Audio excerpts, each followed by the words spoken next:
Hello friends, welcome back to అవిర్నందన్స్ food recipes. ఈరోజు నేను మీకు దోసకాయ పుదీనా చట్నీ ఎలా చేయాలో చూపిస్తాను. కొంతమందికి దోసకాయ నచ్చదు. చాలా వరకు అందరూ పుదీనా తింటారు. సో, 2 కలిపి చేద్దామన్నట్టు నాకు ఐడియా వచ్చింది. ఎలా చేయాలో చూపిస్తాను. స్టవ్ పైన కడాయి పెట్టుకొని ఒక 2 టేబుల్ స్పూన్స్ ఆఫ్ ఆయిల్ వేసుకొని, కొన్ని పల్లీలు అండ్ ఒక 5-6 ఎండుమిర్చి వేసుకొని వేయించుకోవాలి. వేయించుకున్న దాన్ని చల్లార్చుకోవాలి. పక్కకు పెట్టేసుకుందాం. ఇప్పుడు ఆ ఆయిల్‌లోనే దోసకాయ ముక్కలు, నేను 2 దోసకాయ ముక్కలు చెక్కు తీసుకొని కట్ చేసుకొని పెట్టుకున్నా అండి, గింజలు తీసేసి. అండ్ దోసకాయ ముక్కలు, 2 టమాటాలు, ఒక 5-6 పచ్చిమిర్చి వేసుకొని మంచిగా వేయించుకోవాలి. ఉడకనిద్దాం. ఒక 5-6 మినిట్స్ ఉడికాక ఒక 1 స్పూన్ జీలకర్ర వేసుకుందామండి. 1 ½ స్పూన్ వేసుకున్నాను.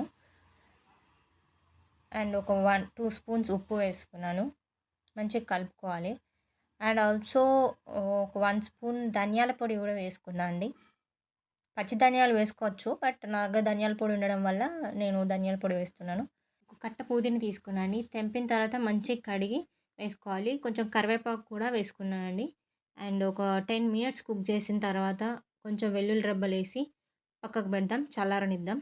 ఆలోపు మనం పల్లీలును, ఎండుమిర్చి వేసుకున్నాం కదా, అది గ్రైండ్ చేసుకుందాం. చిన్న మిక్సీలో ఇది గ్రైండ్ చేసేసుకున్నాను. ఇది పక్కకు పెట్టుకుందాం. ఇప్పుడు పెద్ద మిక్సీ గిన్నె తీసుకొని దాంట్లో ఈ మిక్సీ మొత్తం కొంచెం చల్లారాక వేసుకున్నానండి. మిక్స్ చేశాక ఇప్పుడు ఆ ఎండుమిర్చి పొడి కూడా దాంట్లో వేసుకొని మళ్ళీ మిక్స్ చేసుకోవాలి. ఇప్పుడు పోపు వేసుకుందాం. ఒక చిన్న కడాయి పెట్టుకొని దాంట్లో నూనె వేసుకొని కొన్ని మినుములు, 2 ఎండుమిర్చి, కరివేపాకు వేసుకొని పోపు వేసుకుందాం. ఆ పోపుని పచ్చడిలో వేసుకోవాలి. దోసకాయ పుదీనా చట్నీ రెడీ. అన్నంలోకే కాదు, దోసలోకి, ఇడ్లీలోకి, వడలోకి కూడా చాలా బాగుందండి. నేను ట్రై చేశాను. మీరు కూడా ట్రై చేయండి.